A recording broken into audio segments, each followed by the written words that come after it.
কিন্তু সর্বাত্মক চেষ্টা করেছে, আন্দোলন করেছে, সংগ্রাম করেছে, জীবন দিয়েছে, লড়াই করেছে, জেলে গিয়েছে, গুম খুন হত্যাকাণ্ডের শিকার হয়েছে, কিন্তু শেখ হাসিনার ফ্যাসিবাদকে সরানোর জন্য তারা সফল হয় নাই আপাত দৃষ্টি। কিন্তু তারা একটা সংগ্রাম জারি রেখেছিল।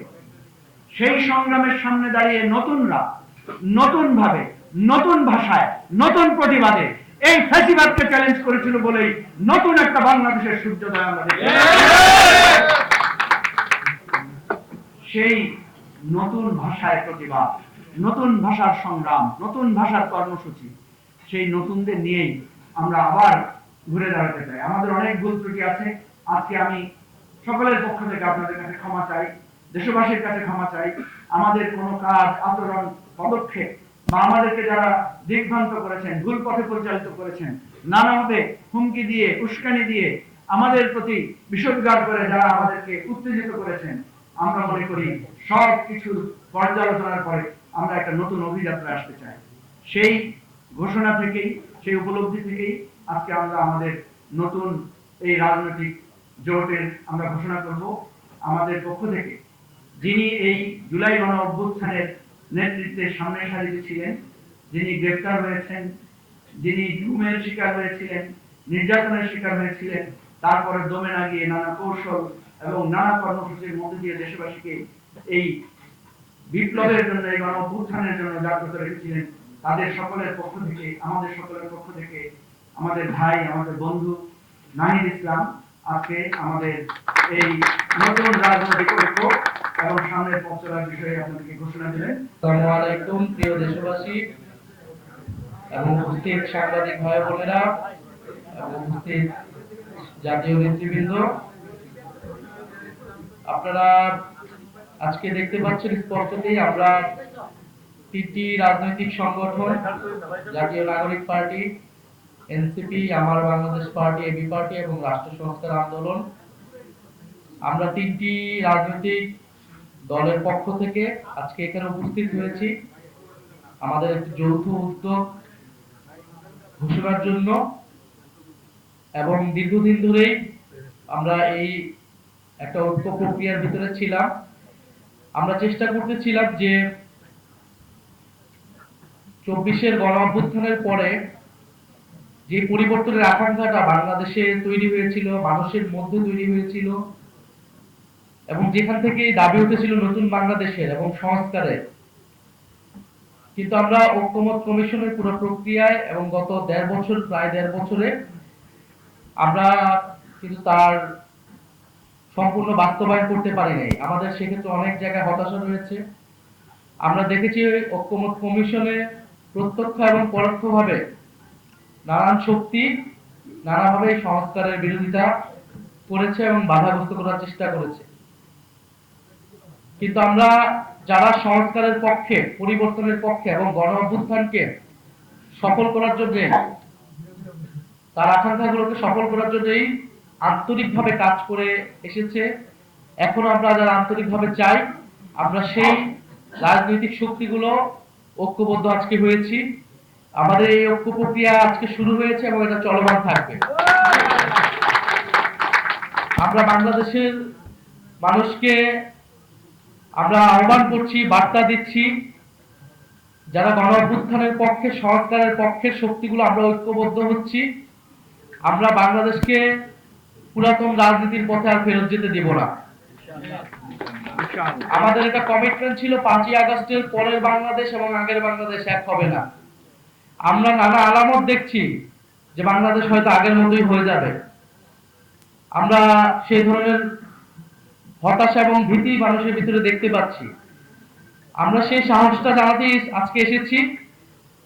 আমরা আমাদের শক্তি সামর্থ্য দিয়ে বাংলাদেশের যে পরিবর্তনের যাত্রা শুরু হয়েছে সেই যাত্রার পথে থাকব এবং যারা অন্যান্য রাজনৈতিক দল রয়েছে যারা এই পরিবর্তনের পক্ষে কাজ করতে চায়, আমরা তাদেরকে আহ্বান জানাবো এই ঐক্য প্রক্রিয়ায় যুক্ত হতে।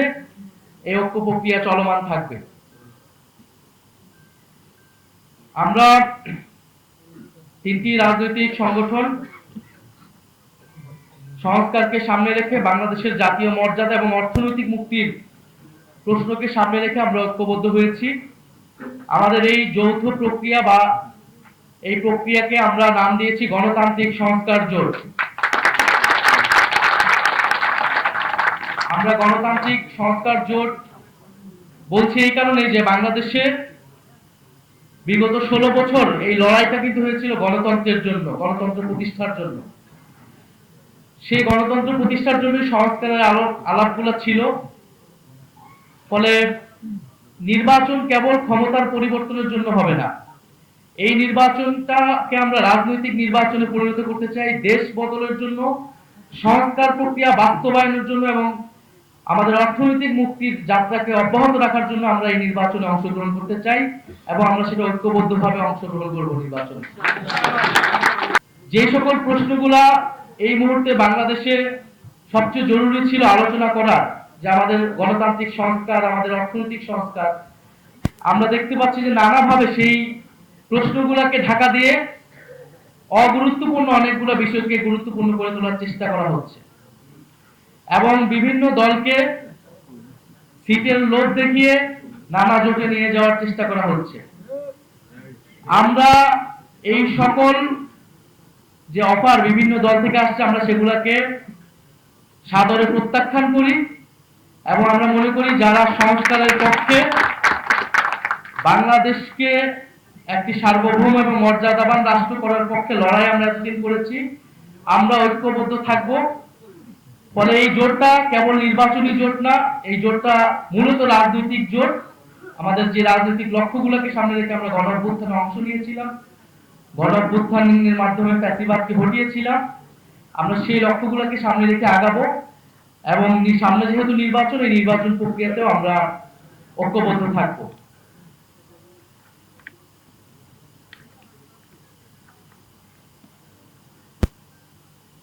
এবং জানেন যে আমাদের এই জোট প্রক্রিয়া আরো কিছু সংগঠনের নাম আপনারা শুনেছেন, মিডিয়াতে এসেছিল, তাদের সাথে আলাপ আলোচনা চলমান রয়েছে।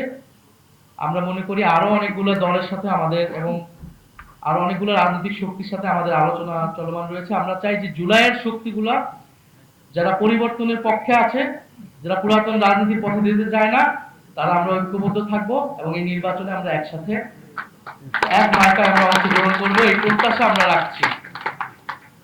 আমরা কিছু উদ্বেগ আজকে এই সংবাদ সম্মেলন থেকে প্রকাশ করতে চাই।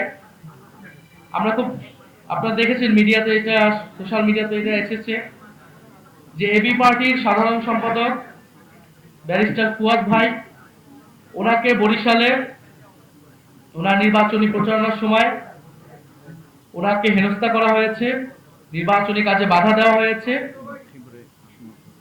এবং লক্ষ্মীপুরেও আসম আব্দুর রব, ওনার যে নির্বাচনী আসন, সেখানেও ওনার স্ত্রী তানিয়া রবের যে নির্বাচনী প্রচারণা, সেখানে বাধা দেওয়ার চেষ্টা করা হয়েছে, অফিস ভাঙচুর হয়েছে।